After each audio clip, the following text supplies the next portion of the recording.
പരിശുദ്ധ പരമ ദിവ്യകാരുണ്യത്തിന് എന്നേരവും ആരാധനയും സ്തുതിയും പുകഴ്ചയും ഉണ്ടായിരിക്കട്ടെ.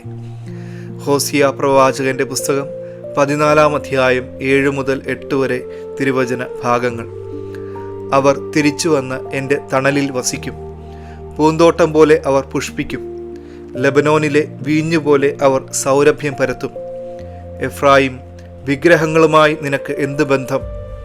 നിനക്ക് ഉത്തരം അരുളുന്നതും നിന്നെ സംരക്ഷിക്കുന്നതും ഞാനാണ്. ഹോസിയ പ്രവാചകനിലൂടെ തൻ്റെ സ്വന്തം ജനമായ ഇസ്രായേലിനോട് കർത്താവ് പറയുന്ന വാക്കുകളാണ് നമ്മൾ കേട്ടത്. തെറ്റുപറ്റിയത് തിരിച്ചറിഞ്ഞ് അനുതാപത്തോടെ തിരിച്ചു വന്നപ്പോൾ കർത്താവ് അവർക്ക് വാഗ്ദാനം ചെയ്തത് സുരഭിലമായ ഒരു ഭാവിയായിരുന്നു. പൂന്തോട്ടം പോലെ പുഷ്പിക്കുന്ന, വീഞ്ഞുപോലെ സൗരഭ്യം പരത്തുന്ന ഒരു നല്ല ഭാവി.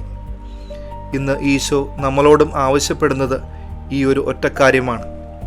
നീ ഒന്ന് തിരിച്ചു വരിക, തിരികെ വന്ന് എൻ്റെ തണലിൽ വസിക്കുക. എന്തുകൊണ്ടാണ് നമ്മുടെ തിരിച്ചുവരവ് ഇപ്പോഴും വൈകുന്നത്? പലപ്പോഴും വൈകിപ്പോകുന്നതിൻ്റെ കാരണം തന്നെയാണ് കർത്താവ് എഫ്രായിമിനോട് ചോദിച്ചത്. വിഗ്രഹങ്ങളുമായി നിനക്ക് എന്ത് ബന്ധം?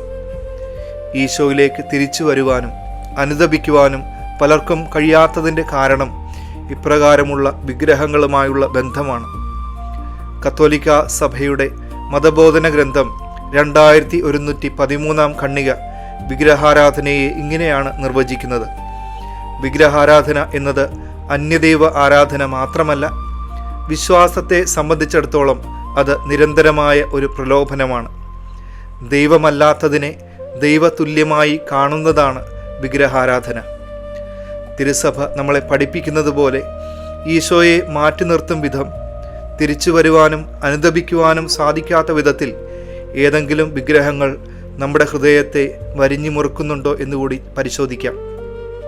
ചിലപ്പോൾ അത് സമ്പത്താകാം, സ്ഥാനമാനങ്ങളാകാം, സ്വാർത്ഥ സന്തോഷങ്ങളാകാം, അതുമല്ലെങ്കിൽ വ്യക്തികളുമാകാം. ഇങ്ങനെയുള്ള വിഗ്രഹങ്ങളുമായിട്ടുള്ള ബന്ധം വിച്ഛേദിക്കുന്നിടത്താണ് കർത്താവിൻ്റെ പദ്ധതികൾ നമ്മുടെ ജീവിതത്തിൽ പൂവൊടിയുന്നത്. ദിവ്യകാരുണ്യ ഈശോയുടെ സന്നിധിയിൽ തിരിച്ചെത്തി അവിടുത്തെ തണലിൽ നമുക്കുമായിരിക്കാം. നമ്മുടെ വ്യക്തിഗതമായ എല്ലാ നിയോഗങ്ങളെയും ശാരീരികവും ആത്മീയവുമായ എല്ലാ രോഗാവസ്ഥകളെയും ഈശോയ്ക്ക് പൂർണ്ണമായി കൈമാറാം. ഈശോ പറയും, മകനെ, മകളെ, നിന്നെ സംരക്ഷിക്കുന്നതും നിനക്ക് ഉത്തരം നൽകുന്നതും ഞാനാണ്. സർവശക്തനായ ദൈവം, പിതാവും പുത്രനും പരിശുദ്ധാത്മാവും നിങ്ങളെ സമർത്ഥമായി അനുഗ്രഹിക്കട്ടെ. പരിശുദ്ധ പരമ ദിവ്യകാരുണ്യത്തിന് എന്നേരവും ആരാധനയും സ്തുതിയും പുകഴ്ചയും ഉണ്ടായിരിക്കട്ടെ.